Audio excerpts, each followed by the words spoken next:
근본위 제도에서의 다시 근본위 제도 또는 고정환율 제도에서의 국제 수지 자동 조절 기능에 대해서 얘기를 하도록 하겠습니다.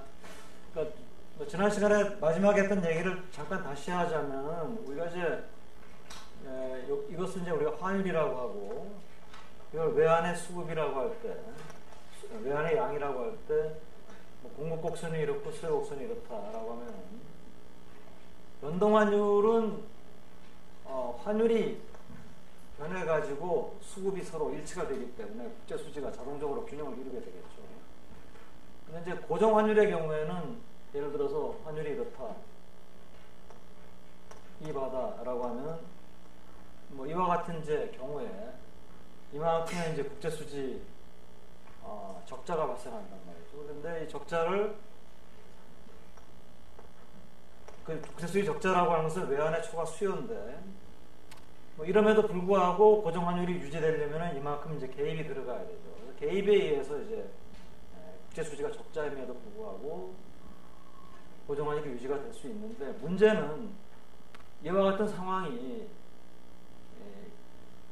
어떤 항구적인 상황이다. 즉 굉장히 오랫동안 이제 이와 같은 상태가 지속이 된다라고 하면은 고정 환율이 유지되는 것이 불가능합니다. 계속해서 개입을 해야 되고 외환 보유고가 줄어들어서 외환 위기와 같은 상황이 발생하게 되죠. 그렇기 때문에 고정 환율이라 하더라도 그 고정 환율 제도가 오랫동안 유지가 되기 위해서는 이와 같은 어떤 국제 수지 적자 상황이 발생했을 때 이것이 뭡니까? 환율은 변동을 할 수가 없지만 어떤 경쟁가 가지고 있는 어떤 내부적인 힘에 의해서 국제 수지가 좀 균형으로 가질 수 있는 이런 힘이 있으면은 고정 환율 제도가 오래 유지가 될 수 있겠죠. 그래서 그와 같은 이제 힘이 과연 존재하느냐? 그러니까 실제로 보면은 이 근본위 제도 1870년부터 1차 세계대전 전까지 존재했던 근본위 제도가 상당히 성공적으로 유지가 됐다라고 하는 것은 그와 같은 힘이 이 당시 경제가 가지고 있지 않았느냐.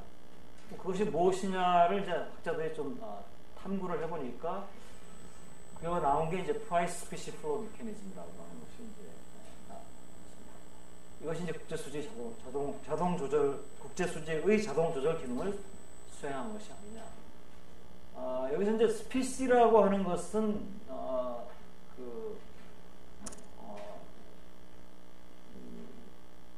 우리가 보통 스피시라고 하는 것은 경화, 금속으로 된 화폐, 어떤 경화를 얘기하는데 경화라고 하는 것은 그 화폐가 가지고 있는 명목상의 가치죠. 호칭상의 가치. 그러니까 이게 1,000원짜리다, 10,000원짜리다, 50,000원짜리다. 그러면 우리 50,000원짜리 지폐는 호칭상의 가치는 50,000원이지만은 50,000원짜리 지폐가 가지고 있는 실질적인 가치는 50,000원이 안 되잖아요. 그런 경우에는 이제 경화가 아니고 이 50,000원짜리에 해당되는 지폐가 예를 들어서 50,000원어치의 금으로 만들어져 있다 또는 은으로 만들어져 있다라고 하면은 이게 50,000원이라고 부르는 호칭 가치하고 실질적인 가치가 같겠죠. 가장 대표적인 게 이제 금이죠. 금 자체는 그 자체가 호칭 가치하고 실질 가치가 일치하는. 그래서 근본위 제도에서는 이제 이 금이라고 하는 것이 국제 지불 수단이었으니까 이제 이 근본위 제도에서는 스피시라고 하는 게 금 자체를 의미할 것이고 요즘 와가지고 이제 지금은 금으로 지급을 하지 않기 때문에 스피시라고 하면은 국제 거래 통화, 달러라든지 이런 외환을 생각하면 되겠습니다. 우리가 일반적으로 국제 결제를 하기 위해서 일반적으로 상대방이 받아주는 통화니까 그러니까 이제 외환이라고 생각하면 돼요. 일반적으로 달러화, 유로화 이런 거죠. 그러니까 의미가 이제 그런 의미를 가지고 있고요. 그럼 이제 자동 조절 기능 자체는 어떻게 이루어지느냐? 지금처럼 이제 이와 같은 상황이 발생했다라고 합시다. 원래 이제 예를 들어서 처음에는 여기서 이렇게 만나고 있었다라고 하면 국제 수지가 균형인데 이바에서 또 충격이 와가지고 수요가 이렇게 이동을 했다고 합시다. 그럼 이제 이 상황이 바로 국제 수지가 적자죠. 그냥 수요가 공급보다 많다는 것은 이제 적자 상황이니까. 이제 국제수지 적자가 발생하면은 고정환율에서는 요만큼을 이제 결국 중앙은행이 개입을 해가지고 메워줍니다. 즉 부족한 외환 또는 금을 중앙은행이 풀어주는 거죠. 그럼 이제 그걸 풀어주면은 그걸 갖고 뭐 어떻게 하겠습니까? 그걸 가지고 뭐 자기가 가지는 게 아니고 이제 수입이 수출보다 많으니까 수입 대금을 지불하는 데 쓸 거 아니에요. 그러니까 그만큼 이 나라의 물건을 수출한 다른 나라로 금이 빠져나가게 됩니다. 그러니까 이 나라 자체는 뭡니까? 금 자체가 줄어드니까 화폐가 줄어들겠죠. 금 자체가 화폐라면, 또는 금이 아니고 자기 나라 화폐를 가지고 있다면은 금을 주고 자기 나라 화폐를 받겠죠. 중앙은행 외환시장에 개입하는 과정에서 통화량이 줄어들겠죠. 그래서 통화량이 줄어듭니다. 금의 유출이 증가하면서 통화량이 감소하게 됩니다. 또는 이게 뭐 외환의 유출이 일어나면서 통화량이 감소합니다. 통화량이 감소하면은 이제 이 프라이스 스피시 플로 미케니즘이니까 프라이스의 이제 그다음에 역할이 됩니다. 통화량이 감소하면은 물가가 하락한다. 또 물가 상승률이 떨어지게 되겠죠, 아무래도. 그러면은 우리가 실질 환율이라고 하는 게 Q는 P분의 E 비슷한데 환율은 고정되어 있고 물가는 하락하고, 그럼 Q 자체는 올라가죠. Q가 올라간다는 것은 외국 물건의 가격이 자국 물건의 가격에서 비해서 비싸지는 실질 절하가 발생하는 거거든요. 실질 절하가 발생하면 그 다음 스토리는 여러분들이 알죠. 수출이 증가하고 수입이 감소하는데 마셜 러너 조건이 충족된다면은 수출 증가액이 수입 감소액을 초과해가지고 국제수지가 개선이 됩니다. 국제수지가 개선된다라고 하는 것은 이 갭이 줄어든다는 얘기죠. 디맨드가 다시 이쪽으로 뭐 이동을 한다든지, 아니면 뭐 서플라이가 약간 오른쪽으로 이동하다든지 해서 이만큼의 적자가 갭이 줄어들게 되겠죠. 언제까지 줄어들겠습니까? 이 갭이 있는 한은 금이 계속 유출되니까 결국은 궁극적으로 갭이 사라지게 되겠죠. 갭이 사라진다라고 하는 것은 요 사이에 어딘가에서 S하고 D가 이렇게 이바에서 만난다는 걸 말하는 거니까 국제수지가 다시 그림으로 돌아간다는 거예요.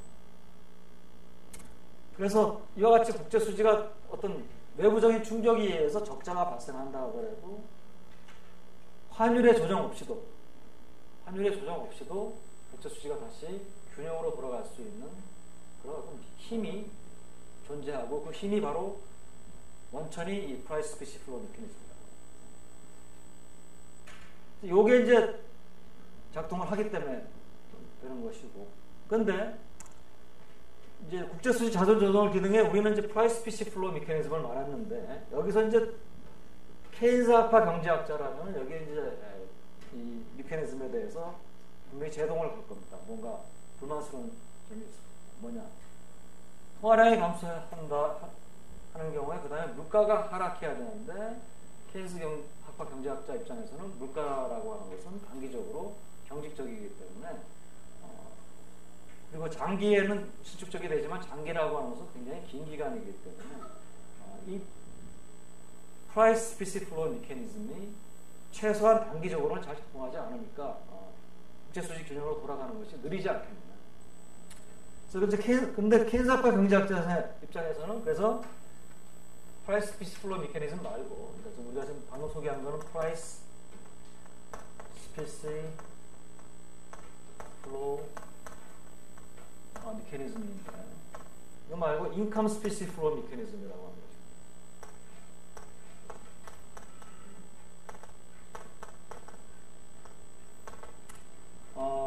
인컴 스피시 플로 메커니즘이라고 하는 것은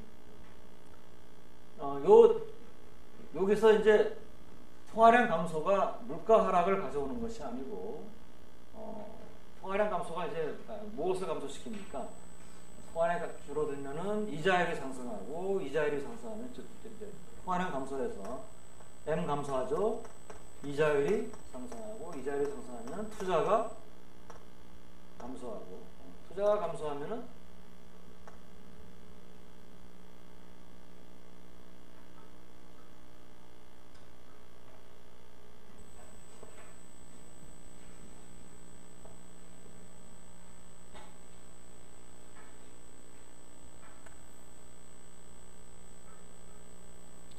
투자가 감소하면은 우리가 보통 이제 경상수지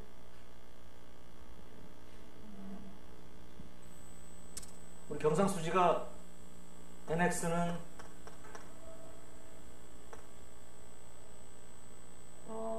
S-I였잖아요. 그래서 투자가 감소하니까. 미안합니다. 이게 아니야.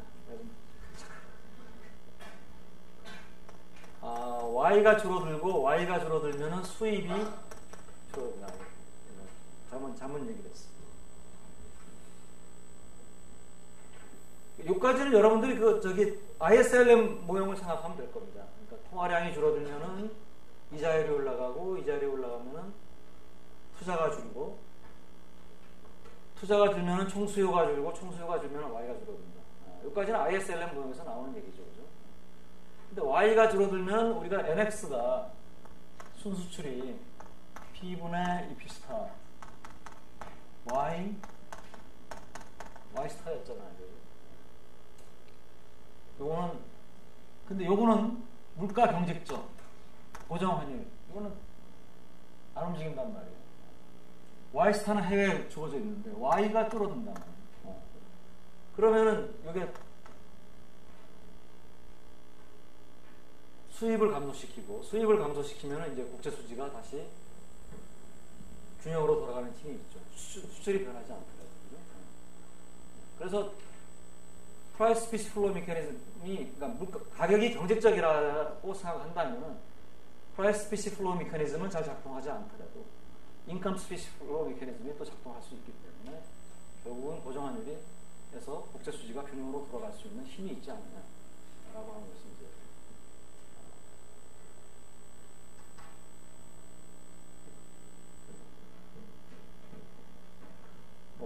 고정환율에 대한 견해입니다.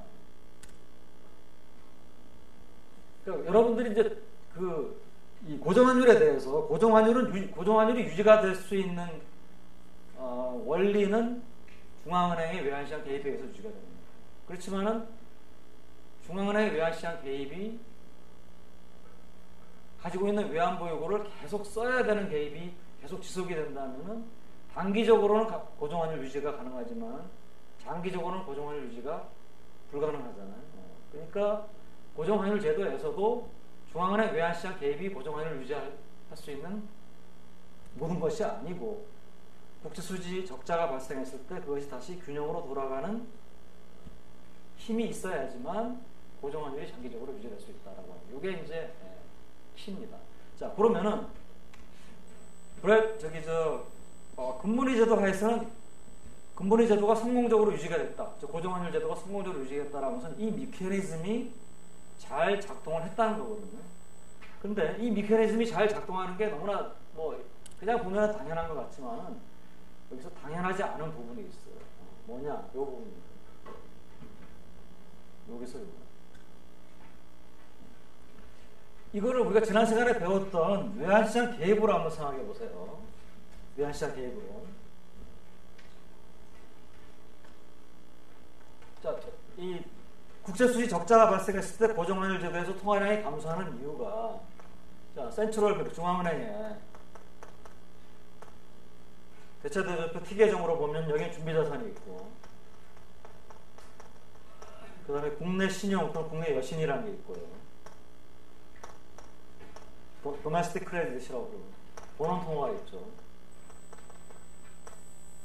자, 국제수지 적자면은 지난 시간에 얘기했듯이 준비자산이 감소하고요. 왜냐하면 외환에 대한 초과 수요를 해소시켜주기 위해서 통화량이 줄어듭니다. 이게 이제 이 상황을 말합니다. 말하는데 이렇게 놔두는 경우, 이렇게 이 상황을 그대로 받아들이는 것이 우리가 뭡니까? 비중화 외환시장 개입이었죠. 비중화 개입이었죠. 근데 우리가 외환시장 개입에는 중화 개입이 있다고 했죠. 중화 개입은 뭡니까? 중앙은행이 나는 내가 통화량을 컨트롤하고 싶어. 근데 이거 국제수지 적자에 의해서 통화량 줄어드는 건 이건 내가 원하는 바가 아니야. 그냥 국제수지 적자는 중앙은행이 어떻게 할 수 있는 게 아니거든요. 모든 충격에 의해서. 그럼 나는 내가 원하는 건 통화량을 내가 관리하는 거야. 그러면 다 어떻게 하겠습니까? 내가 원치 않았던 이 사건에 의해서 통화량이 줄어든 걸 원래로 돌려놓겠죠. 다시 돌려. 이게 중화죠. 중화를 시킨다. 그리고 만약에 중앙은행이 중화를 한다라고 하면 어떻게 됩니까? 통화량이 감소하지 않아요. 중앙은행이 다시 뭡니까? 통화량을 원래 수준으로 늘려놓을 수가 있습니다. 그러니까 여기서 이렇게 넘어갈 때 중앙은행이 외환시장 개입을 하는데 비중화냐 중화냐에 따라서 이게 넘어가느냐 아니면 여기서 끊어지느냐. 만약에 비중화 개입을 한다면 넘어갑니다. 이렇게 연결이 되고 통화량이 줄어듭니다. 근데 중화외환시장 개입을 한다면 통화량이 감소하지 않고 다시 원래 수준으로 돌아와요. 그러니까 이렇게 넘어가는데 여기가 끊어져 버립니다. 이 메커니즘이 끊어지면 그 다음은 더 계속이 안 되겠죠. 여기서 끊어집니다. 그러면 국제수지 적자는 여전히 존재하고 여기서만 맴돌. 이 상황이 계속 반복되는 거예요. 그러면 고정환율 제도가 장기적으로 유지될 수가 없겠죠. 그냥 준비자산 계속 없어지고. 그래서 이 프라이스 스피시 플로우 미케니즘이나 인컴 스피시, 인컴도 마찬가지죠. N이 줄어야지만 그 다음에 아까 우리가 한 스토리가 지속이 되는 거니까 인컴 스피시 플로우 미케니즘이나 프라이스 스피시 플로우 미케니즘이나 이것이 제대로 작동하기 위해서는 여기서 이렇게 넘어갈 수 있어야 되는데 그게 바로 뭡니까? 중화는 안 되고 비중화 개입이 이루어져야지만 따라서 근본위 제도가 에서 고정 환율이 40여 년간 성공적으로 유지가 됐다라고 하는 것은 이 미케니즘이 잘 작동했다는 것이고 이 미케니즘이 잘 작동했다라고 하는 것은 이 당시에 중앙은행들 여기에 참여하고 있었던 중앙은행들이 외환시장 개입을 하되 비중화 개입을 했다는 거예요. 그리고 사실 다시 얘기하자면 이 비중화 개입이 당시에 중앙은행 근본위 제도에 참여하는 중앙은행한테 요구되던 개입의 규칙이었어요. 그 당시에는 그 개입의 규칙이 비중화 개입이고 그 비중화 개입이라는 개입의 규칙을 다들 파울을 안 하고 파울 플레이 안 하고 비교적 잘 지켜줬다는 거예요. 그게 이제 이 근본위 제도가 이 근본위 제도는 우리 이 국제통화 체제의 역사로 볼 때 상당히 잘 성공적으로 잘 유지된 국제통화 체제라고 평가가 되거든요. 바로 이제 그런 이유 때문에. 그래서 개입의 규칙이 뭐냐? 첫째는 금의 자유로운 국제거래 보장. 금이 그러니까 나가고 들어오는 걸 막질 않고 나가고 들어오는 걸 이제 일단 막기 시작하면 이것도 유지가 되기가 없습니다. 그게 이제 그 1차 세계대전하고 2차 세계대전 사이에 중상주의가 나타나면서 그런 이제 경향이 나타나면서 그때는 이제 잘 유지가 안 되는 거예요. 두 번째는 비중화예요.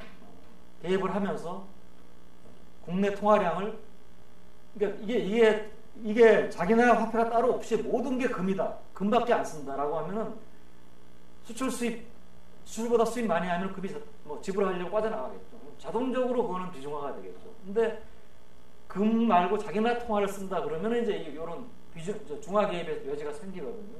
그럴 때 그리고 그 당시에 금 말고 자기나라 통화를 쓰는 나라도 있었다라고 할 때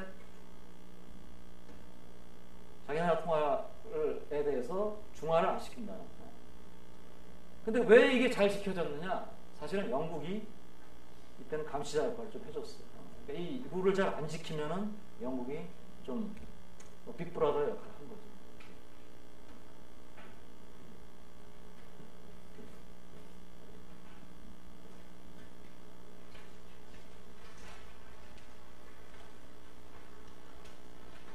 자, 뭐 세계대전 사이 이제 1차 세계대전 발생하면서 이제 이 근본위 제도가 일시적으로 붕괴가 됩니다. 도저히 뭐 금값을 일정하게 유지할 수가 없어요. 뭐 이건 뭐 전쟁 중에 전쟁 물자 생산하고 뭐 이거 회의하기 위해서 뭐 자기 나라 화폐는 열심히 찍어냈는데 금은 뭐 금 보유량이라고 하는 거는 뭐 늘어날 수도 없기 때문에 이건 뭐 도저히 뭐 유지가 될 수가 없고요. 거의 뭐 변동환율 제도가 되면서 자기 나라 화폐 가치는 금에 대해서 뭐 이전에 이론 수당이 20달러였다 그러면 이론 수당은 훨씬 더 높은데 30달러, 40달러 올라가는 거. 자, 그리고 이제 전쟁이 끝난 다음에 이제 각국이 다시 이제 근본위 제도로 돌아가려고 문제는 전쟁 중에 화폐를 이만큼 발행해 놨는데 얼마 금 이론 수당 얼마로 돌아갈 것이냐, 이게 이제 문제죠. 전쟁 전에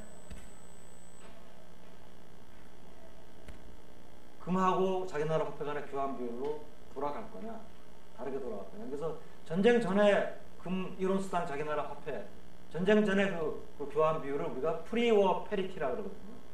그래서 프리워 페리티로 돌아갈 거냐, 아니면 이미 내가 화폐를 너무 많이 발행했다라고 하는 현실을 반영해가지고 새로운 페리티로 돌아갈 거냐, 이건데 나라들마다 이제 초이스가 달랐어요. 달랐는데 이제 뭐 잘 짐작하겠지만은 억지로 프리워 페리티로 돌아간 나라들은 결국은 유지를 못합니다. 대표적인 나라가 영국입니다. 영국이 왜 프리워 페리티로 돌아가느냐, 뭐 여러 번 얘기해서 짐작하겠지만은 영국은 프리워 시기가 빅토리아 시기, 영국이 가장 뭡니까, 강성했던 시기고, 가장 강성했던 시기고, 이제 그때에 대한 일종의 향수가 있어요. 정책 담당자. 그러니까 영국이 뭐 예를 들어서 EU에 유로존에 가입을 하지 않은 이유, 뭐 여러 가지 뭐 계산이 있었겠죠. 주판들 여기 가입했을 때 내가 손해 보고. 그렇지만 또 한 가지는 뭡니까? 그 엘리자베스 여왕이 인쇄되어 있는 그 지폐에 대한 그 영국인들이 가지고 있는 어떤 어떤 향수라고 할까, 또는 뭐 거기에 대한 이제 애착이라고 할까, 이런 것들이 어느 정도 또 작용을 했다라고 합니다. 그래서 영국은 결국은 이제 프리워 페리티로 돌아가려고 노력을 했어요.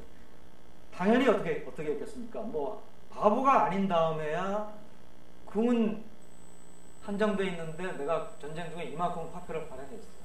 그대로 돌아가면 유지될 수 없다는 거는 뭐 이거는 뭐 조금이라도 뭐 이런 인터내셔널 파이낸스의 환율 제도의 원리를 이해하는 사람은 다 뭐 아는 얘기겠죠. 근데 당연히 영국의 정책 담당자들이 돌아가기 전에 어떻게 하려고 했겠습니까? 많이 발행돼 있던 화폐를, 통화량을 흡수를 줄이려고 했어요. 줄였어요, 실제로. 줄이면 그런데 어떤 일이 벌어집니까? 경기가 침체가 되겠죠. 그래서 영국은 1차 세계대전 후에 대공황에 앞서가지고 먼저 굉장히 심각한 경기 침체를 겪습니다. 그래서 우리가 케인스의 일반 이론이 결국은 경기 침체를 경험하고 나온 이론이거든요. 그런데 대공황 시절 1935년에 일반 이론 책이 나왔다 해서 케인스가 대공황을 보고 이걸 썼구나 라고 생각하지만은, 사실은 케인스의 일반 이론에 가장 큰 영향을 미치는 것은 영국의 경기 침체고요.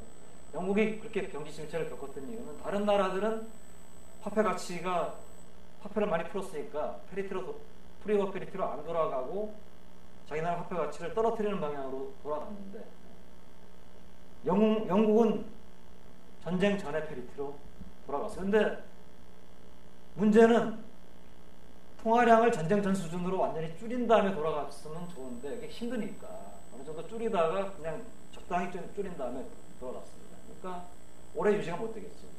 근데 영국이 파운드화가 고평가되니까, 왜냐하면 파운드화를 많이 흡수하지 못한 상태에서 돌아갔으니까 고평가가 이제 되고요. 결국은 이제 영국이 먼저 파운드화에 대해서 투기적 공격을 받기 시작하고 무너집니다.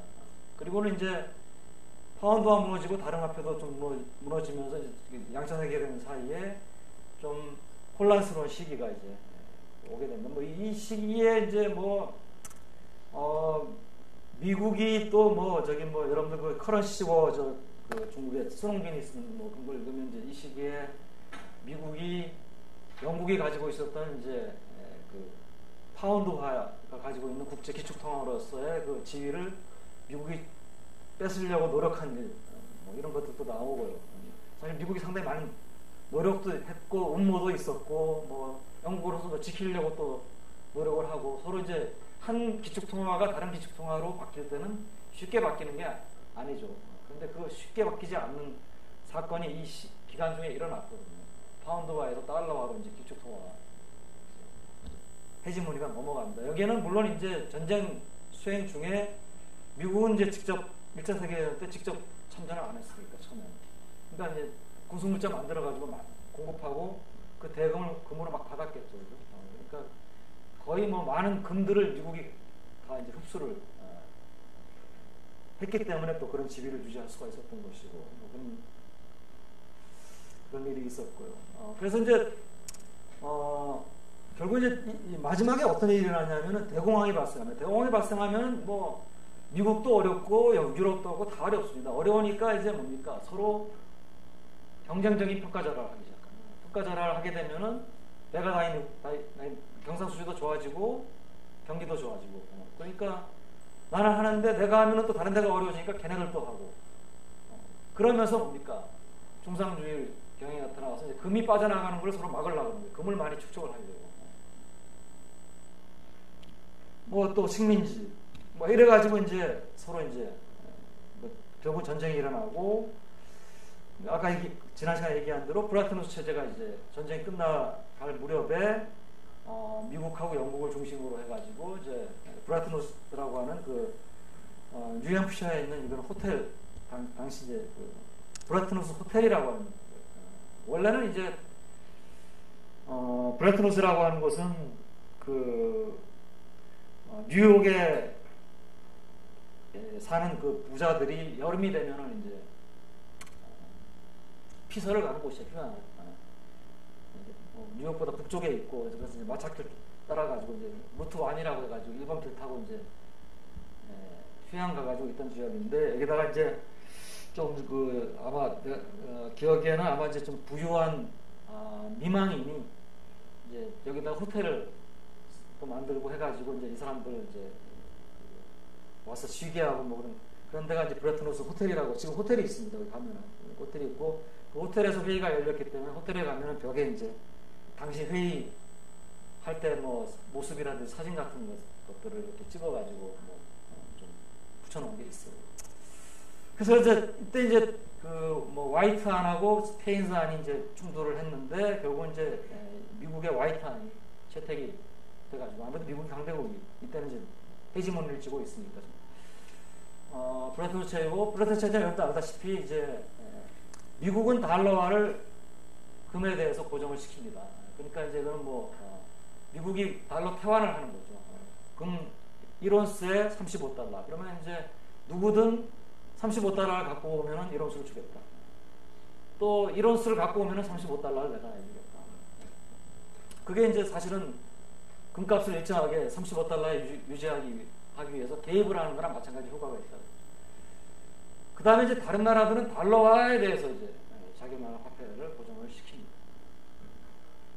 이게 한 축이고요. 이걸 이제 우리가 금분위 제도라고 안 부르고 금 말고 달러화도 외환으로 이제 유지가 이제 사용될 수 있기 때문에 이 체제는 그래서 금환불이 제도라. 그러니까 이게 왜 달러화를 중간에 넣었냐 하면은 이렇게 하면은 금만 외환 준비자산으로 사용될 수 있는 게 아니고 달러화도 준비자산으로 쓸 수 있기 때문에 이전에 그 문제 즉 경제는 크는데 금의 양은 경제가 크는 속도로 일정하게 커지지가 않잖아요. 금강이 발견되면 갑자기 늘어나고 발견되지 않으면 또 한동안 금의 양이 정체되고 전 세계에 그러면 이제 마치 뭡니까 화폐가 부족한 이런 통화량이 부족한 현상이 생기거든요. 한동안 이제 금강이 발견 안 돼가지고 금의 생산량이 정체가 되면은 마치 중앙은행이 돈을 안 풀고 그냥 경제는 막 크는데 그러면 긴축적인 통화 정책이나 마찬가지잖아요. 그런 문제가 발생했는데 그런 문제를 좀 해소하기 위해서 금 말고 달러화도 이제 좀 준비자산으로 쓰자. 또 한 가지 축은 이제 금환분위 제도고 또 한 가지 축이 이제 국제통화기금이죠. IMF라고 해가지고 이제 IMF는 뭐냐면 우리가 이제 이렇게 국제 수지가 예를 들어서 고정을 시키는데 이바에다가 SOT고 근데 어떤 이유에서 뭐 충격이 와가지고 뭐 화폐 외환 수요가 늘어나가지고 이만큼 이제 개입을 해야 되는데 이 개입이 뭐 일시적으로 좀 대규모의 개입을 해야 될 필요성도 생기고 그럴 경우가 생기잖아요. 그럴 때 뭐 모든 나라들이 이걸 성공적으로 유지하기 위해서 모든 나라들이 뭡니까? 충분하게 외환 보유고를 준비자산을 보유하고 있어야 되는데 이 달러화를 준비자산으로 썼음에도 불구하고 모든 나라가 항상 풍부하게 준비자산을 보유할 수가 없는 게 현실이었어요. 그러니까 그게 이제 그 전에 경험이었고 1차 세계대전하고 2차 세계대전 사이의 경험이었고 그러니까 금 말고 달러화를 준비자산으로 쓸 수 있게 해준과 동시에 또 하나의 또 뭡니까? 외환시장 개입 필요성에 대비해 가지고 이것을 좀 메워줄 수 있는, 편하게 해줄 수 있는 장치를 마련한 게 IMF입니다. IMF라고 하는 기금을 만들어 가지고 요 개입을 하는데 일시적으로 좀 내가 준비자산이 부족하다. 일시적으로. 그러면은 이전에는 이게 준비자산이 떨어지면 개입을 못했는데 IMF가 뭡니까? 나한테서 일시적으로 부족한 것을 빌려가라. 일시적으로 외환시장의 개입에 필요한 준비자산을 IMF가 빌려주는 역할을 했습니다. 이게 일시적인 국제수지 불균형입니다. 문제는. 이 국제수지 불균형이 장기화되면 이건 IMF가 마냥 돈을 던질 수는 없어요. 일시적인 부족에 대해서. 장기화되면은 뭐 평가전환을 한다든지 무슨 다른 방법을 통해서 구조적으로 해결하도록. 문제 이제 여러분들 이제 잘 알겠지만 이게 이제 브레튼 우드 체제입니다. 근데 브레튼 우드 체제 하에서는 체제는 그렇게 썩 성공적으로 유지가 되지 못했어요.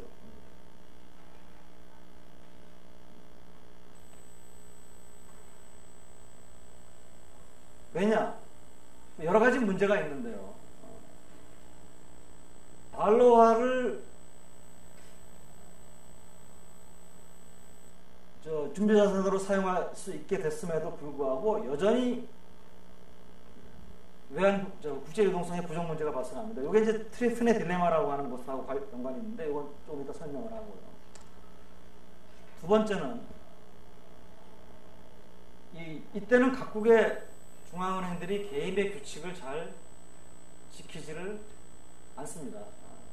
왜 그러냐? 이제 2차 세계대전이 지난 다음에 소위 이제 통화정책의 역할에 대해서 거시경제학 이론이 좀 발전을 해요.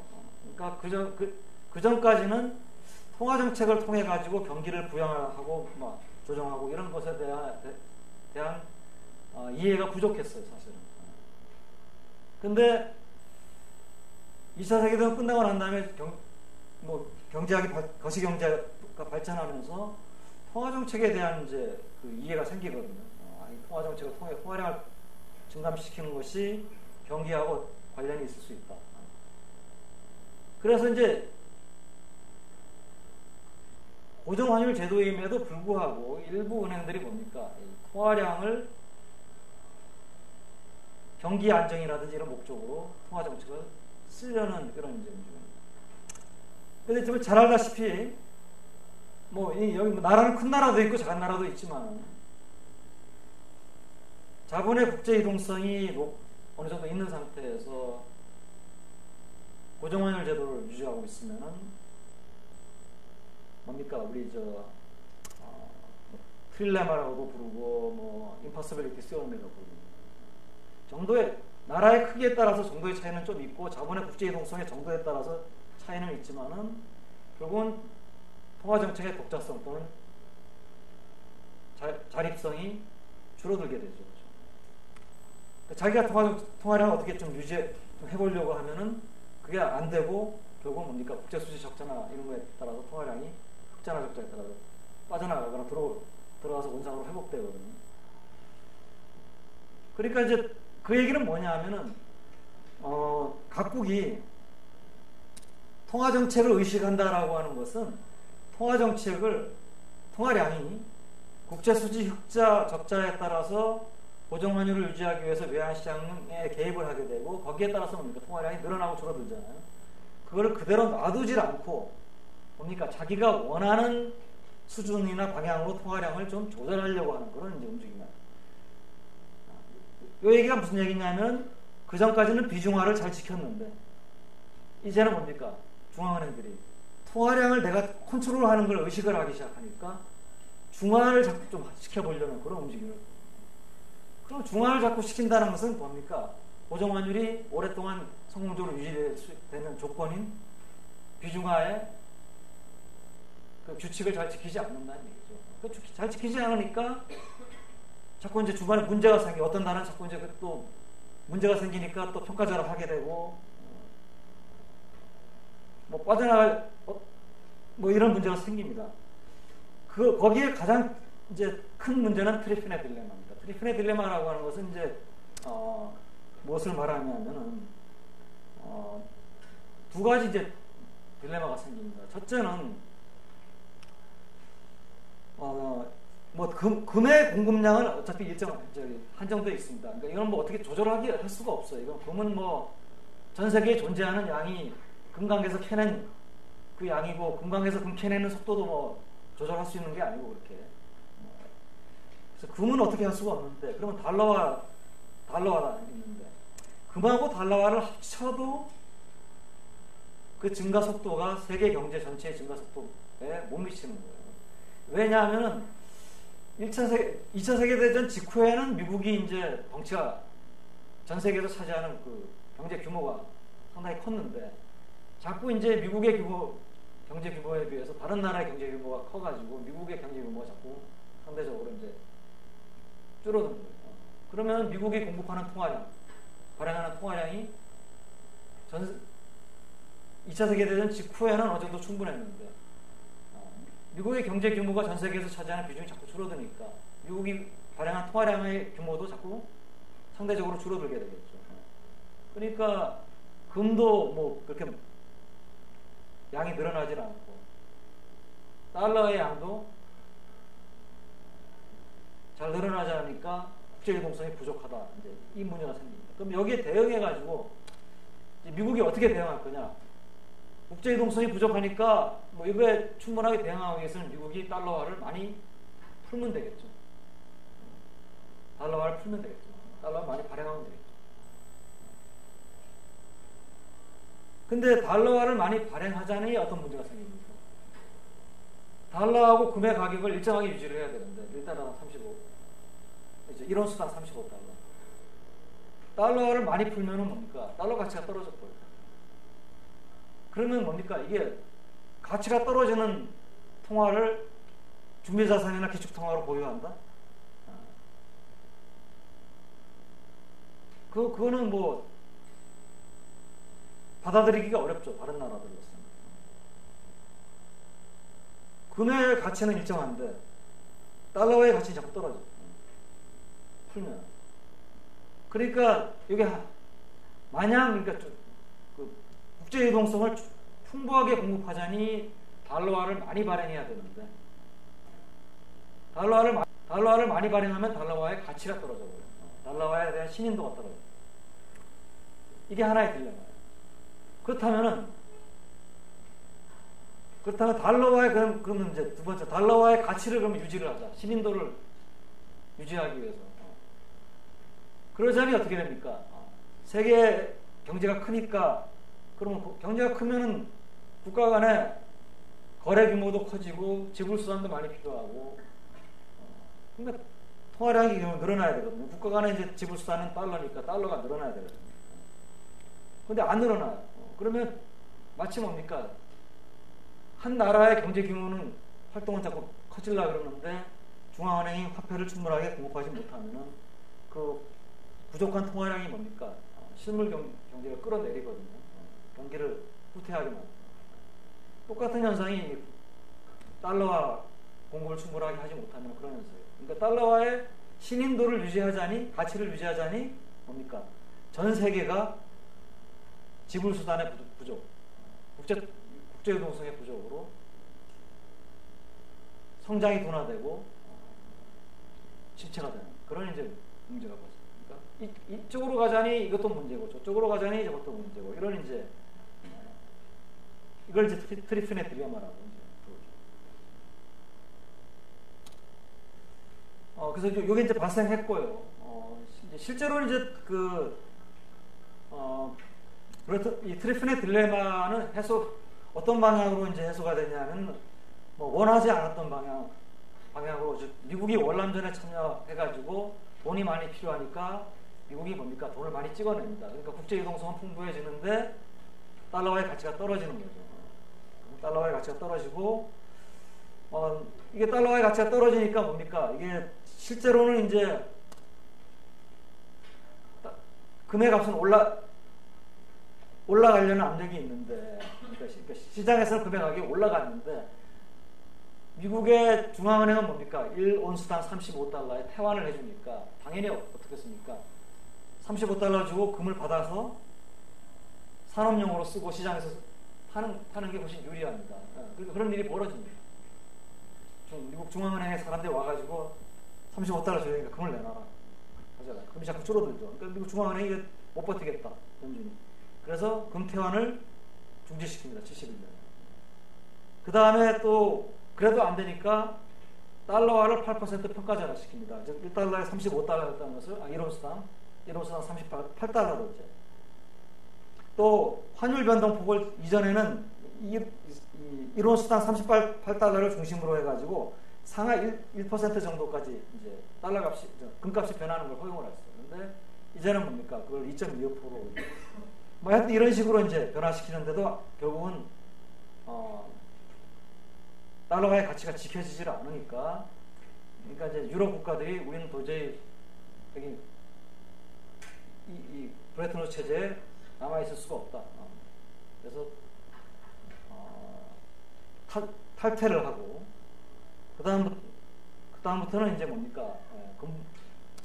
고정환율 제도가 무너지면은 그 다음이 뭡니까? 자유변동 환율입니다. 그래서 킹스턴 체제라고 부르는 자유변동 환율로 들어가고, 이 자유변동 환율도 우리가 크게 이제 1985년을 중심으로 해가지고 시기를 좀 나눌 수가 있습니다. 85년, 그러니까 73년부터 85년 사이에 어떤 일이 있었냐면,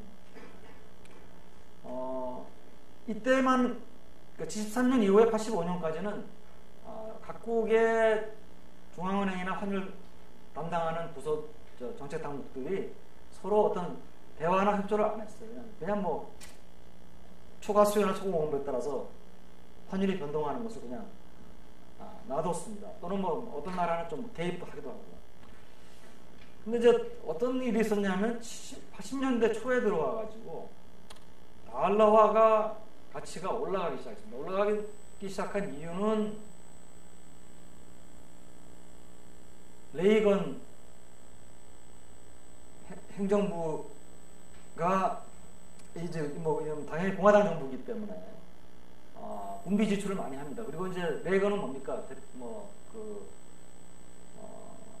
서플라이 사이드 이코노믹스를 받아들여가지고 세율을 낮춰주면은 경제 활동이 활발해져가지고 세수는 오히려 줄지 않거나 오히려 늘어날 수도 있다. 이거니까 그래서 텍스 컷을 많이 했죠, 레이건은. 근데 이제 레이건이 생각한 대로 안 움직였죠. 그러니까 세율을 낮췄는데 경제가 좀 활발해진다 하더라도 충분히 활발해지지 않았기 때문에 세수가 줄어듭니다. 세수가 줄어드니까 재정 적자가 발생하고, 재정 적자를 메우기 위해서 국채를 발행하다 보니까 국채 금리가 올라갑니다. 그죠? 그리고 국채 금리 올라간 게 상당히 이제 전 세계적으로 미국도 문제가 생기지만은, 왜냐하면 미국도 재정 적자가 심해지죠. 근데 국채금리가 미국의 국채금리라고 하는 거가 올라가면은 뭡니까? 달러화 금리가 올라가는 거거든요. 그러면 달러화로 그동안에 차익을 하고 있었던 국가들의 외채 부담이 늘어나는 거죠. 왜냐하면 이자 부담도 늘어나고, 그 다음에 달러화 가치가 올라가거든요. 왜냐하면 달러화 금리가 올라가니까 해외에서 투자자들이 높은 금리를 노려가지고 미국으로 돈이 들어오거든요. 그러면 미국에 국채 투자하려면은 뭐 파운드화나 도이치마크나 전부 다 달러화로 바꿔야 되고, 바꾸는 과정에서 달러화 가치가 올라갑니다. 그러니까 여러분들이 만약에 달러화로 빚을 지고 있는 사람이라고 생각해 보세요. 달러화 가치가 올라가니까 갚아야 될 빚이 늘어나는 거죠. 왜냐하면 나는 달러화로 돈을 빌려가지고 뭐 무슨 과자 공장을 세워가지고 원화로 내가 지금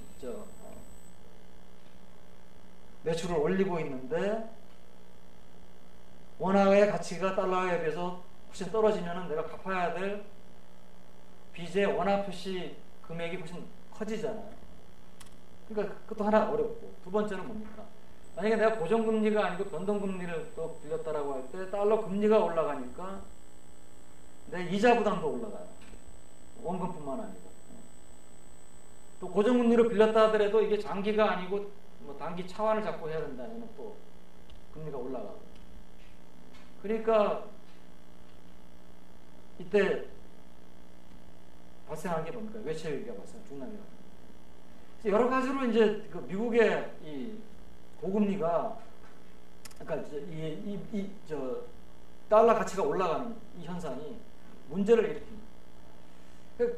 이 달러 가치가 계속 올라갑니다. 계속 올라가서 85년까지 올라가는데, 이 사이에 많은 전문가들이 달러 가치는 지나치게 높아졌다, 달러 버블을 얘기를 하는데, 그렇게 얘기를 하더라도 가치가 계속 올라가고, 달러 가치가 계속 올라가는 게 좋은 현상이 아닌 게, 아까 얘기했듯이 외채 위기라든지 여러 가지 이제 국제금융시장에서 여러 가지 문제를, 다들 뭡니까? 달러 가치가 이게 지나치게 올라가는 것은 바람직하지 않다라는 컨센서스가 이제 정책 담당자한테 형성이 되고, 그렇지만은 이제 그냥 놔두면은 이게 버블이 꺼질 거라고 생각했는데 버블은 계속 커져가고, 그러니까 85년에 결국 이제 모여가지고 뉴욕에 있는 플라자 호텔 비밀리에 모입니다. 이제 일본, 미국, 뭐 독일, 영국 재무상들이 이제 비밀리에 모여가지고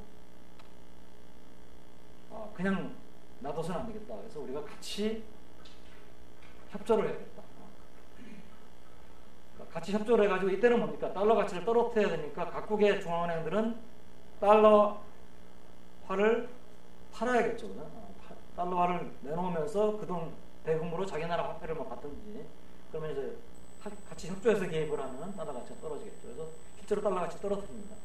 그 다음부터 이제 이걸로 끝난 게 아니고, 선진국의 중앙은행들이 또는 외환정책 담당자들이 우리가 협조를 안 하면은 이런 이제 달러 가치가 한쪽 방향으로 막 이제 움직이는 이런 현상이 또 발생하는 것을 우리가 배제할 수도 없고, 그 가능성은.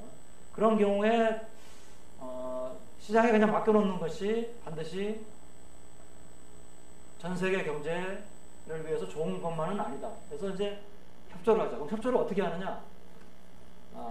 서로 이제 암묵적으로, 이 협조는 암묵적입니다. 서로 뭐 이게 알려져 있는 건 아니고 시장에서 이제 게스를 하는 건데, 마치 목표 환율대 제도, 그러니까 ERM, 유럽 국가들이 유로존이 유로화를 채택하기 전에 했던 그런, 그러니까 각국이 이제 어떤 중심 환율을 정해놓고 상하 일정 폭을 정해놓고는 이제 이쪽으로 가거나, 가운데 있을 때는, 중간에 있을 때는 개입을 안 하고, 이쪽으로 가면 못 나가도록 개입을 하고, 이쪽으로 가면 떨어지지 않도록 개입을 하는 이런 이제 암묵적인 목표 환율 때, 그러니까 이거는 이제 두고 어떤 이제 개입을 하는. 그래서 실제 이 이후에 선진국의 화폐 간의 환율은 상당히 이제 뭐 그 전보다는 안정적인 움직임을 보입니다. 그렇죠. 이게 이제 무한정 관계 아니고, 이제 이것이 이제 붕괴되는 것은 이제 1990년대 후반에 유로화가 탄생하면서 이 협조 개입은 뭐 그 전에 언젠가부터 뭐 시작됐는지 모르겠지만 더 이상 협조가 이제 이루어지지 않는. 이게 지금까지 온 게 아니고, 유로화의 탄생이 또 이 스토리를 좀 바꿔놓습니다. 자, 유로화 탄생하면서 그 부분에 또 국제통화체제에 약간의 변화가 생깁니다. 어떤 변화냐면은 97년, 98년 아시아 외환위기가 발생합니다. 자, 아시아 외환위기 발생하면서 학자들이라든지 또는 외환정책 담당자들 사이에 어떤 견해가 생기냐면, 여기서 나오는 바이폴러 뷰라고 하는 이런 견해가 이제 생깁니다. 이건 뭐냐 하면, 이제 아시아 외환위기 이전에, 그 전에 비슷한 위기가 이제 멕시코가 94년, 95년에 멕시코 위기가 있었죠. 이때 위기를 겪었던 나라들, 멕시코, 뭐 필리핀, 또 아시아 외환위기 와가지고는 이제 한국, 태국, 인도네시아, 말레이시아 공통적인 특징이 관리 변동 환율 제도예요. 그러니까 우리가 환율 제도가 여기 고정이 있고 여기가 변동이 있다라고 하면은 이름은 무엇으로 불렸던 간에 요 사이에 있는 어떤 환율 제도. 근데 이 관리 변동 환율 제도나 또는 어정쩡한 고정 환율 제도는 어떤 문제가 있냐면은 외환 위기에 취약하다는 문제가 있다는 것을 발견했어요. 특히 어떤 문제냐? 투기적 공격에 취약합니다. 왜 투기적 공격에 취약하냐? 예를 들어서 $1 환율을 뭐 달러당 예를 들어서 뭐 900원에 900원부터 아래로 이런 폭으로 유지하는 뭐 예를 들어 이건 900 한 2.25% 뭐 그러니까 920원, 880원 이렇게 한번 생각해볼까요? $1 환율 이렇게 유지를 하기 위해서 관리를 한다고 생각해봅시다.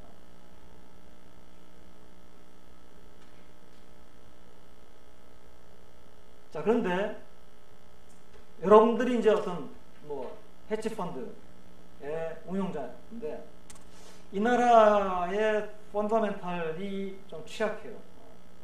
그래서 이게 유지가 되지 못하고 이쪽으로 갈 가능성이 있다. 그러니까 원화 가치가 떨어지는 거죠. 그러면 어떤 일이 벌어질 수 있냐면 이걸 포기할 수도 있고 밴드를 또는 뭡니까 밴드 자체를 이쪽으로 이렇게 바꿔놓을 수도 있죠. 이걸 우리가 리얼라이먼트라고 부른다고 했죠. 일종의 이제 고정환율 제도에서는 디밸류에이션이죠. 또는 포기를 하면은 고정환율 제도의 붕괴죠.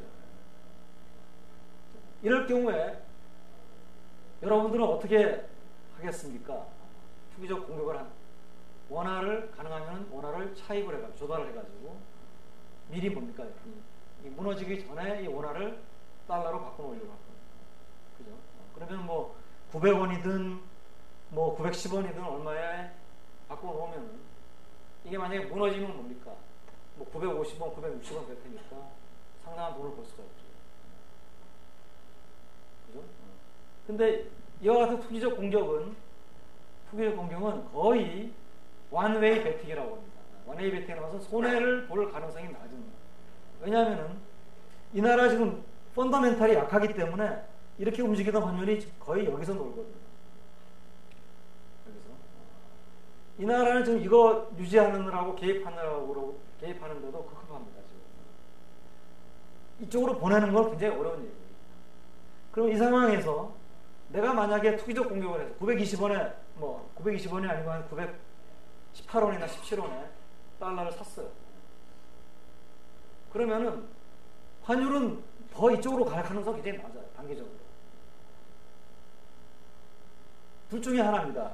여기서 이렇게 근근히 유지가 되고 있거나 또 하나 뭡니까? 충분히 투기꾼들이 많이 몰려들어서 투기를 하게 되면은 외환보유가 떨어지고 붕괴가 돼가지고 일로 갑니다. 일로 가면은 918원에 사서 940원, 50원 또는 뭐 1000원, 1200원 가면은 앉아서 얼마를 먹습니까? 엄청나게 먹죠. 잃는 돈은 조금 잃을 수 있겠죠. 그렇지만 이건 잃는 거는 이거에 비하면 아무것도 아니에요. 물론 이제 여기서 원화로 자금을 조달해서 달러화로 투자를 해야 되니까 물론 또 잃는 게 하나 있습니다. 뭡니까? 이게 화폐 가치가 떨어질 것으로 예상이 되면은 이 나라 이자율이 달러 이자율에 비해서 올라갑니다. 그러니까 자금 조달해서 달러화로 가게 되면 유의형 이자율 평가에 의해서 이자율을 그만큼 이자를 잃어버리거든요. 그러니까 이 투기적 공격을 뭐 1년을 내가 붙잡고 있는다. 이거는 정말 바보스러운 해치펀드죠. 여러분들이 만약에 해치펀드 매니저고 이런 투기적 공격 포지션을 1년을 내가 잡고 있는다. 그러면 뭐 1년 내 아니고 뭐 2-3달만 지나면 벌써 저 사람 해임하라고 난리를 칠 거면 터져야 돼. 다 빼갈 거예요. 바보 같은 해치펀드는. 그렇잖아요. 생각해보세요. 그러니까 이 사람들은 한 2-3달 뭐 이 정도 안에서 다 일을 치르려고 할 것이고 그 정도에서 만약에 안 되면 이 사람들은 다시 빠져나와. 그러면 약간의 손해보고 빠져나옵니다. 그렇지만 이득은 뭡니까? 엄청나. 요것이 고정환율이면 이걸 이 사람들이 밴드가 작으면 작을수록 뭡니까? 투기적으로 공격을 하는 공격군들이 돈을 잃을 가능성은 굉장히 적습니다. 그래서 이 고정환율이나 관리변동환율은 그러니까 거의 완웨이 베팅입니다. 왜냐하면 이쪽에 갔을 때 이걸 일로 내려놓는 거는 펀더멘트 벌써 이게 일로 내려올 수 있는 가능성이 크면은 투기적 공격을 안 합니다. 여기서 이렇게 지금 근근히 유지되고 있을 때 그때 투기적 공격하는 거거든요.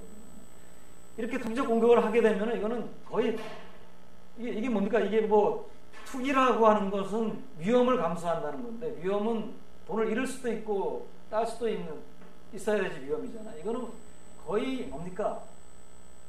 돈을 잃을 위험이 굉장히 적어요. 그러니까 이건 뭐 그냥 땅 짚고 헤엄치기로 해치펀드들이 들어와서 그걸 다 봤단 말이죠. 봤으니까 이게 관리변동환율 이거는 규모가 작은 신흥국가들이 이 엄청난 자금을 동원할 수 있는 왜냐하면 해치펀드들은 투자자들부터 자금을 모은 다음에 뭡니까? 자기가 어디에 투자를 하느냐에 따라서 물론 다르지만은 레버리지를 일으켜가지고 몸집을 키우죠. 물론 이제 레버리지를 마냥 일으킬 수는 없습니다. 자기가 투자하는 데가 위험한 데면은 레버리지를 많이 일으킬 수는 없고요. 왜냐면 해치펀드 다 관리를 하기 때문에 위험을 다 관리하면서 하기 때문에 얘네들은 바보가 절대로 아닙니다. 무모한 애들 절대로 아닙니다. 다 그걸 또 계산을 하고 하는데도 이제 물론 이제 테일 리스크가 있어가지고 롱텀 캐피털이나 이런 이제 롱텀 캐피털 매니지먼트 LTCM 같은 사태가 발생하고 그럴 수도 있지만은 물론 이제 그거는 이제 자기가 어떤 계산된 위험을 붙이고 부담하고 했지만은 뭐 그것보다 더 큰 아주 극단적인 이벤트가 발생할 수도 있는 거니까. 그래서 이제 이런 거의 완웨이 베팅을 제공하는 이런 이제 환율 제도는 특히 신흥국이 유지하는 것은 바람직하지가 않다. 그게 이제 바이폴러입니다. 그렇다면 어떻게 해야 되느냐? 환율 제도를 유지하려면 둘 중에 하나로 가야 된다는 거죠. 아예 뭡니까?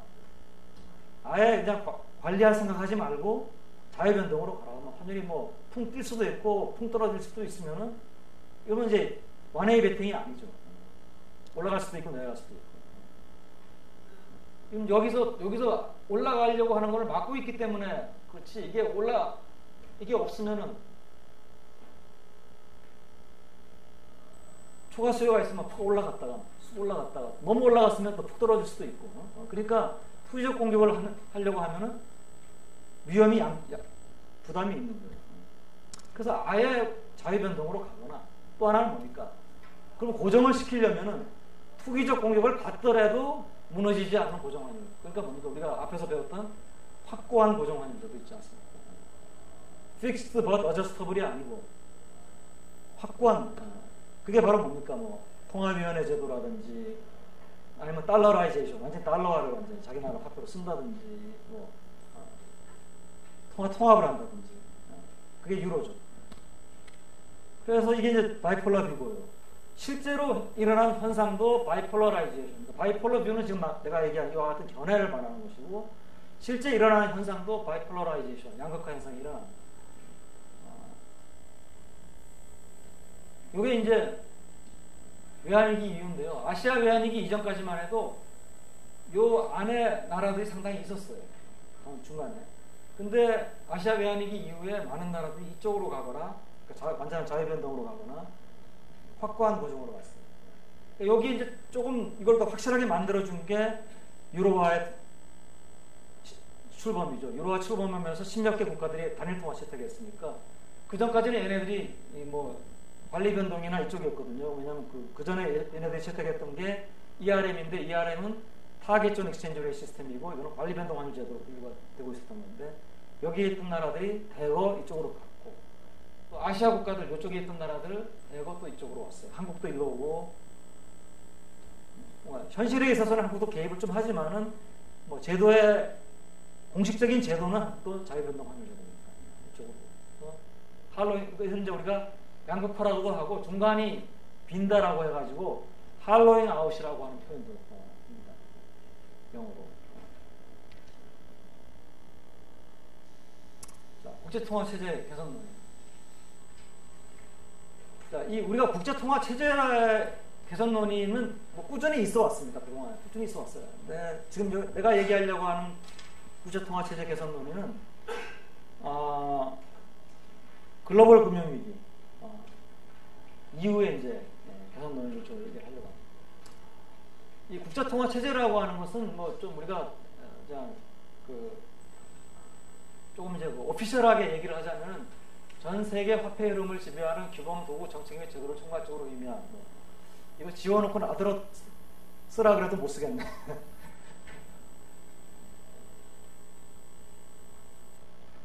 그러니까 단순히 환율제도만을 의미하는 게 아니다라는 거예요. 여기 보면은 환율제도도 있지만은, 그러니까 국제통화체제의 가장 중요한 두 개 축은 환율제도. 이 환율제도라는 것은 모든 나라의 환율제도가 아니고 주요 국가들의 간의 환율제도.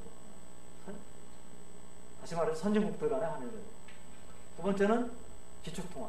기축통화는 이제 어느 나라 통화가 가장 이제 중심적인 통화고 준비자산으로 보유가 되고, 기축통화하고 준비자산으로 보유되는 통화는 좀 의미가 다르지만, 기축통화는 우리가 보통 이제 키 커런시라고 하는 것을 번역한 것이고, 비클 커런시하고도 또 다른 얘기입니다. 비클 커런시는 좀 더 많은 통화가 될 수 있지만, 기축통화라고 하는 것은 하나 내지 두 개 정도 통화만이 누릴 수 있는 그런 것이고요. 그래서 이제 지금 현재 국제통화체제는 뭐냐? 주요 국가 내 환율제도는 변동환율제도고.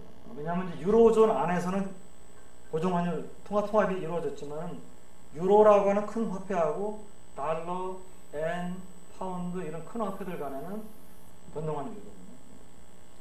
그 다음에 기축통화는 달러입니다.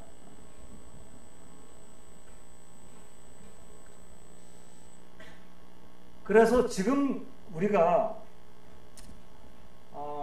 지금 현재 통화체제를 여전히 이 브레튼 우드 체제가 계속되고 있다라고 표현하는 학자들도 있어요. 왜? 변동환율제도는 아니죠, 당연히 지금. 하지만 여전히 뭡니까? 달러화가 기축통화로서 역할을 하고 있고, 그런 점에서 트리핀의 딜레마가 여전히 계속되고 있다는 점이에요. 다시 이걸 좀 더 얘기하겠습니다. 국제통화체제에서 기축통화나 이런 게 어떻게 변천되어 왔냐는데, 이거는 먼델이라고 하는 사람이 분류한 겁니다. 그런데 이거는 뭐 어떤 공식적인 분류가 있는 게 아니기 때문에, 뭐 먼델의 분류에 따르면은 기축통화가 이렇게 좀 변화가 되어 왔어요. 그러니까 사실 이건 리저브 에셋은 기축통화는 아닙니다. 그러니까 이 먼델의 분류에는 기축통화가 없네요. 리저브 에셋이라고 하는 것은 이제 준비자산으로 널리 보유되는 통화인데, 이건 기축통화하고는 좀 의미가 다른 거고요. 뭐 환율 제도는 이제 뭐 지금은 이제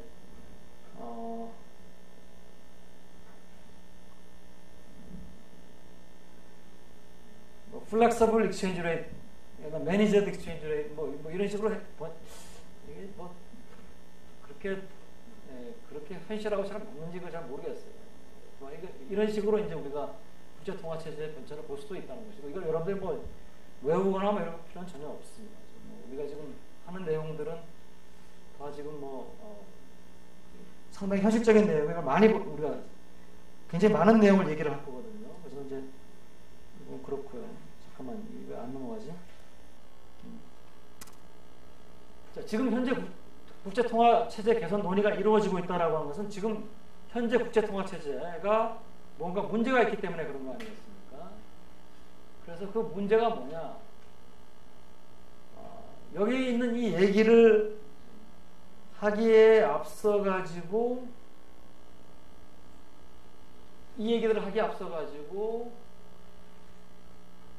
제일 먼저 지적해야 될 문제가 트리핀의 딜레마입니다. 트리핀의 딜레마가 여전히 왜? 아직도 지금 국제통화체제는 달러 중심의 국제통화. 많은 나라들이 달러화를 국제결제통화로 이용하고 있고 준비자산으로도 보유를 합니다. 문제는 세계 경제 규모에 비해서 달러화, 미국의 규모가 점점 작아지고 있으니까 미국이 발행하는 달러화의 양도 불충분해집니다. 그러니까 트리핀의 딜레마에서 국제유동성이 부족한 문제가 존재를 하고 있습니다. 그거를 미국한테 충분하게 공급을 해달라라고 하면은 뭐 미국은 할 수는 있겠죠. 근데 문제는 그렇게 되면 달러화에 대한 신인도가 떨어져 보이죠. 그러니까 그런 문제가 있어요.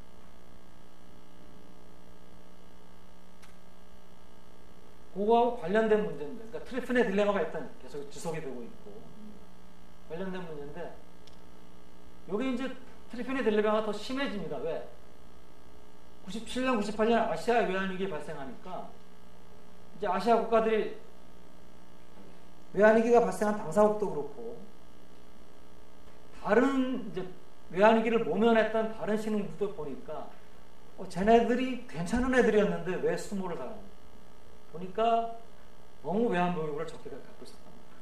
심지어는 갖고 있다고 하는 외환보유고조차도 실질적으로는 동원하지 못하는 가용성이 없는 외환보유고는 준비자산은 뭡니까? 외환시장에 개입을 하려면 내가 언제든 동원할 수 있어야 되는데 한국은 뭐 장부상으로는 200달러 있다라고 하는데 실제로 동원할 수 있는 건 30억 달러밖에 안 돼요. 170억 달러는 은행이나 얘네들한테 꽂았고 은행은 다시 또 뭐 기업한테 꽂아가지고 한국은행이 내놓으라 그러니까 못 내놓겠다.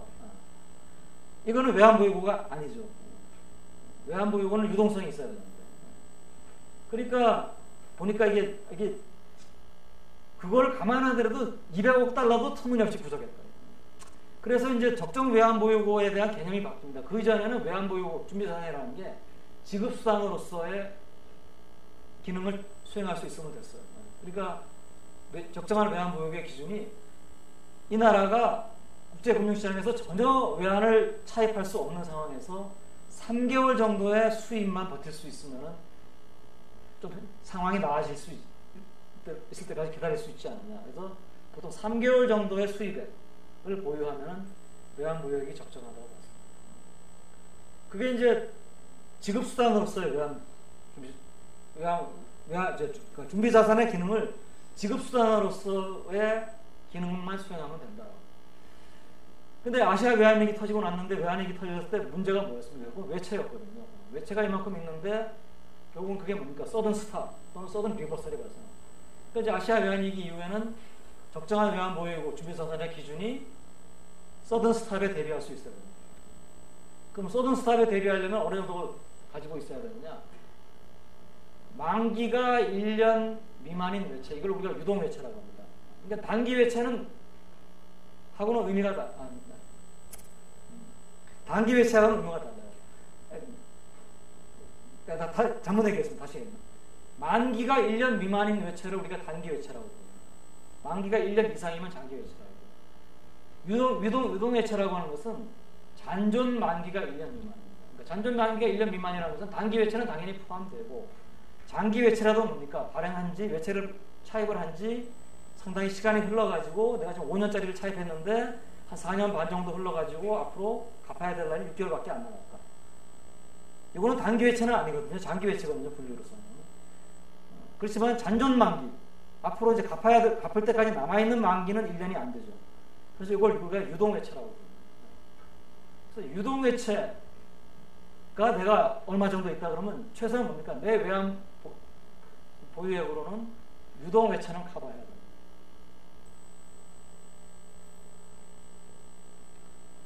거기에 더해가지고 3개월 정도의 수입액도 커버할 수 있어야 됩니다. 또 거기다 또 더 그것도 부족하다고 생각하는 사람들은 거기에 더해가지고 뭐 예를 들어서 전체 본원 통화의 몇 프로 정도는 또 이 기준도 여러 가지 기준이 나옵니다. 결국 이 새로운 기준의 핵심은 뭡니까? 외환 보유액이 뭡니까? 프리코셔너리 모티브예요. 만약에 문제가 발생한다. 서든 스탑이나 서든 리버설이 발생한다. 요거를 갚아줄 수 있을 정도예요. 그 차입을 금융기관이 했든 기업이 했든 못 갚으면 이 나라 경제 위기가 발생하는 거예요. 그거를 유동외채니까 1년 정도는 버틸 정도에 가지고 있어야 됩니다. 그러니까 이게 적정 외채, 외환 보유액이 10배 이상만, 10배 정도 늘어나. 그러니까 뭐 한국도 보유하려고, 중국도 보유하려고 그러고, 인도도 보유하려고 그러고, 다들 보유해야 되는데, 외환 보유액으로 주로 보유하는 것은 금 아니면 달러인데 금은 아니고 주로 달러죠.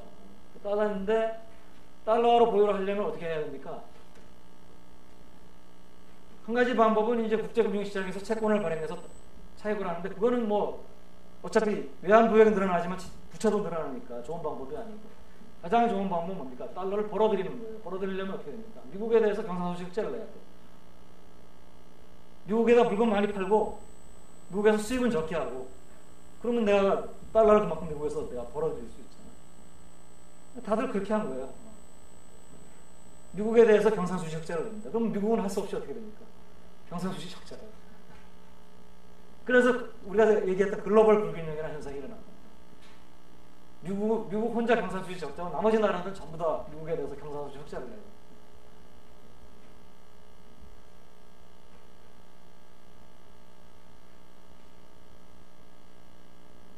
또 이 경상수지 흑자를 내기 위해서 뭡니까? 경상수지 흑자가 나면은 그 나라 화폐 가치가 이제 올라가야 되거든요. 그래서 이제 불균형이 조절돼야 되는데 외환비용을 자꾸 쌓아야 되니까 그러니까 경상수지 흑자가 나는데도 뭡니까? 계속 내야지 내가 원하는 만큼 쌓을 수가 있으니까 환율을 외환시장 개입을 통해 가지고 환율을 관리를 하는 거죠. 이 나라는 관리라고 그러고 미국에서는 조작이라고 부르는 그런 현상이 일어납니다. 그게 이제 98년 이후에 끊임없이 계속돼요. 그래서 신흥국들은 외환보유 달러를 계속 쌓아나가고 미국은 달러에 경상수지 적자가 계속 발생하는 외채가 늘어나는 거죠. 이런 이제 또 이제 국제통화체제 문제점 기축통화국의 금융교란이 세계적으로 다들 이제 달러에만 의존하다 보니까 달러와 무역 결제할 때 달러가 필요해요. 그럼 달러가 필요하면은 부족할 경우에 달러와 차입해가지고 달러는 어쨌든 갖고 있어야지 이제 경제가 돌아갑니다. 왜냐하면 수출 수입 안 할 수가 없으니까. 암만 달러화를 외환보유고로 쌓는다 하더라도 필요하면 달러 자금을 조달해야 되는데 문제는 뭡니까? 달러 자금 조달해서 뭐 빌려줘서 물건 수입해가지고 그거 갖고 물건 생산해서 팔아서 또 달러 벌고 뭐 이러는 게 돌아가는 도중에 미국에서 위기가 발생했어요. 미국 금융시장의 경색은 국제금융시장의 경색입니다. 다들 달러를 쓰니까 물론 이제 유로가 더 쓰지만 유로도 뭐 사정이 좋은 게 아니었죠. 그러니까 갑자기 뭡니까? 미국의 국내 금융시장의 문제가 모든 신흥국에서 뭡니까? 달러화를 차입 못하는 이런 국제유동성의 부족을 가져오고 이것이 뭡니까? 뭐 화폐 가치 떨어뜨리고 뭐 금융시장도 어려워지고 금융기관도 어려워지고 그러니까 나는 뭐 어느 정도 좀 경제를 건전하게 했는데 미국이 문제가 생기면 다 같이 문제가 생겨요. 이것도 바람직하지가 않죠. 근데 또 거꾸로 미국 입장에서 보면은 이건 내 화폐인데 이게 내가 이 내 화폐를 마음대로 발행하고 뭐 어떻게 하고 하기가 어려운 거예요. 좀 발행을 좀 양적완화 한다고 발행을 하면은 너희들 너무 발행한다고 또 G2N에서 뭐라 그러고 그러니까 이건 뭐냐면 미국 입장에서도 또 조금 불만스러워요. 통화정책이 제약을 받습니다. 그 다음에 만약에 형평성의 문제 이것만 형평성의 문제는 뭐냐면 이제 이 많은 신흥국들이 달러화를 그만큼 많이 보유해 준다라고 하는 것은 미국 입장에서는 뭐 통화 정책에는 제약을 좀 받을지 몰라도 이로 인해 가지고 이익을 향유하는 게 생깁니다. 뭐냐? 달러화를 발행하는 거는 비용이 제로거든요. 그만큼을 뭡니까? 뭐 여러분들도 뭐 집에도 달러화를 가지고 있을 수 있고 뭐 그러니까 결국 뭐냐면은 한국은행이나 이런 중앙은행들은 보유한 준비 자산을 현금으로 가지고 있지는 않습니다. 그죠? 분명히 미국의 국채에 투자합니다. 그런데 다들 미국 국채를 가지고 있으려다 보니까 미국 국채의 이자율이 어떻게 됩니까? 굉장히 낮을 수입니다. 그러니까 결국 뭐냐면 이걸 다 현금으로 만약에 갖고 있다면은 미국은 뭡니까? 신효리지. 그러니까 이자 부담, 비용 부담 안 하고 현금을 내가 발행한 걸 쟤네들이 보유를 해주면은 그만큼 뭡니까? 내가 아무런 비용 부담 없이 내가 현금 더 발행해가지고 그걸 가지고 뭡니까? 쟤네 물건 사와요. 사오는데 그걸 다시 갚으라는 게 아니고 나는 그 물건으로 대금으로 받은 달러를 그냥 가지고 있는 거예요. 그대로.